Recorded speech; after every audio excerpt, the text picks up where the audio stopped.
Boche gold and diamonds. Buy now pay later. VD. Satheesan തിരഞ്ഞെടുപ്പിൽ RSS സഹായം തേടിയെന്ന് മുഖ്യമന്ത്രി പിണറായി വിജയൻ. LDFന് യാതൊരു ഡീലുമില്ലെന്നും അജണ്ട നിശ്ചയിക്കുന്നത് UDF അല്ല, ഉപദേശകനായ കനകോലുവാണെന്നും മുഖ്യമന്ത്രി പറഞ്ഞു. ഇല്ലാത്ത കാര്യങ്ങൾ ഉന്നയിച്ച് ചർച്ച മാറ്റാൻ ശ്രമിക്കുന്നു. വികസനമാണ് LDFന്റെ ചർച്ച എന്നും പിണറായി വിജയൻ പറഞ്ഞു. ഡീലിന്റെ കാര്യം പറയുമ്പോൾ ഇന്നലെ ഏതോ RSS നേതാവ് ഒരു കാര്യം പറഞ്ഞിട്ടുണ്ടല്ലോ, അത് നിങ്ങളാരെയും ശ്രദ്ധയിലില്ല തോന്നുന്നില്ലേ? ഒരു RSS നേതാവ് പറഞ്ഞൊരു കാര്യം, അത് ഇദ്ദേഹം തന്നെ ഒന്ന് രണ്ട് ഘട്ടങ്ങളിൽ RSSന്റെ സഹായം അഭ്യർത്ഥിച്ചിരുന്നു എന്നുള്ളത് ഒരു RSS നേതാവ് പരസ്യമായി പറഞ്ഞിട്ടുണ്ടല്ലോ. ആ ഗതികേടൊന്നും ഞങ്ങൾക്കൊരു കാലമില്ല കേട്ടോ. ഞങ്ങൾ അങ്ങനെയുള്ള ഒരു ഡീലിനും ഇല്ല. ഞങ്ങളെല്ലാം സുതാര്യമാണ്. ഒരു വർഗീയതയോടും ഞങ്ങൾക്ക് ബന്ധങ്ങൾ ഉണ്ടാകാറില്ല. വിട്ടുവീഴ്ചയില്ലാതെ വർഗീയത എതിർത്തു പോകുന്ന നിലപാടാണ് ഞങ്ങൾ എല്ലാ കാലത്തും സ്വീകരിച്ചിട്ടുള്ളത്.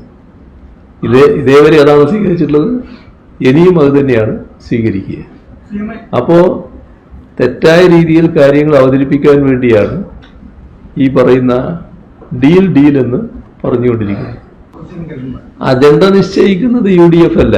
അജണ്ട നിശ്ചയിക്കുന്നത് UDFന്റെ ഈ ഉപദേശകരുണ്ടല്ലോ, എന്താ ഒരു പേരില്ലേ, കനകോല്, അങ്ങനെയുള്ളവരാണ് ഈ അജണ്ട നിശ്ചയിച്ചു കൊടുക്കുന്നത്. അവരുടെ ഉപദേശമാണ് ഇത്തരത്തിലുള്ള ഒരു ആരോപണങ്ങളുടെ പെരുമാറി ഉണ്ടാക്കണം എന്നുള്ളത്. ചില കുതന്ത്രങ്ങൾക്ക് പ്രതിപക്ഷ നേതാക്കൾ ശ്രമിക്കുന്നു. LDFന് SDPIയുമായുള്ള ബന്ധം മുഖ്യമന്ത്രി തള്ളി. നുണകൾ പ്രചരിപ്പിക്കുകയാണ് ചെന്നിത്തല അടക്കമുള്ള വ്യക്തികൾ ചെയ്യുന്നതെന്ന് മുഖ്യമന്ത്രി പറഞ്ഞു. പാലക്കാട് മണ്ഡലത്തിൽ LDF വിജയിക്കുക തന്നെ ചെയ്യും. മികച്ച സ്ഥാനാർത്ഥിയാണ് മത്സരിക്കുന്നതെന്നും മുഖ്യമന്ത്രി പറഞ്ഞു. ഗ്യാസ് പ്രതിസന്ധിയിൽ തെരഞ്ഞെടുപ്പ് കാലത്ത് നുണകൾ പ്രചരിക്കുന്നുവെന്നും ചിലർ അതിന് ശ്രമിക്കുന്നുണ്ടെന്നും പറഞ്ഞു. UPA ഗവൺമെന്റ് കാലത്ത് ഗ്യാസ് കരാറിൽ അമേരിക്കയ്ക്ക് വഴങ്ങി. അതിപ്പോൾ BJPയും ചെയ്യുന്നുവെന്നും അദ്ദേഹം കൂട്ടിച്ചേർത്തു. പാലക്കാട് മാധ്യമങ്ങളോട് സംസാരിക്കുകയായിരുന്നു മുഖ്യമന്ത്രി. ഈ പാലക്കാട് മണ്ഡലത്തിൽ ഞങ്ങള് നല്ല രീതിയിൽ വിജയിക്കാനാണ് പോകുന്നത്. നല്ല സ്വീകാര്യത ഞങ്ങൾ നിർത്തിയ സ്ഥാനാർത്ഥിക്കുണ്ട് എന്നുള്ളതാണ് വസ്തുത.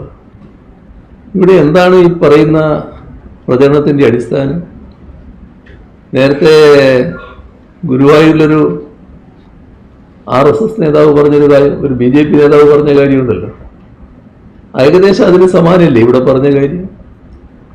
ഗ്യാസിന്റെ വിതരണത്തിന് യഥാർത്ഥത്തിൽ നമ്മുടെ രാജ്യത്ത് തന്നെ പ്രശ്നം ഉണ്ടാകുമായിരുന്നില്ല.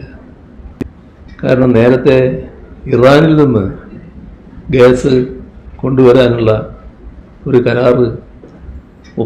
കരാറിലേക്ക് നീങ്ങിക്കൊണ്ടിരിക്കുകയായിരുന്നു. അമേരിക്ക അത് പാടില്ല എന്ന് പറഞ്ഞു. അന്ന് BJP ഗവൺമെൻറ് അല്ല കേട്ടോ, മൻമോഹൻ സിംഗിൻ്റെ ഗവൺമെൻറ്റാണ്. മൻമോഹൻ സിംഗിൻ്റെ ഗവൺമെൻറ് അപ്പോൾ അമേരിക്കയുടെ സമ്മർദ്ദത്തിന് വഴങ്ങി. അപ്പോൾ ഇതൊക്കെ അന്ന് കോൺഗ്രസിൻ്റെ പിടിപ്പുകേട് കൊണ്ട് സംഭവിച്ച കാര്യമാണ്. അമേരിക്കയോടുള്ള വിധേയത്വത്തിൻ്റെ ഭാഗമായി സംഭവിച്ചതാണ്. ആ നയമാണ് BJPയും ഇപ്പോൾ ശക്തമായി തുടരുന്നത്. ഇപ്പോൾ തെരഞ്ഞെടുപ്പിൻ്റെ കാലമായതുകൊണ്ട് സംസ്ഥാന സർക്കാരിനും LDFനും ഏതെങ്കിലും തരത്തിൽ ദോഷം ചെയ്യുമെങ്കിൽ ആ നുണയും അതിൻ്റെ കൂടെ ഇരിക്കട്ടെ എന്ന് വെക്കുകയാണ്. ഈ നുണ മാത്രമല്ല, പല നുണകളുണ്ട്. അതാണ് നാം കാണേണ്ടത്.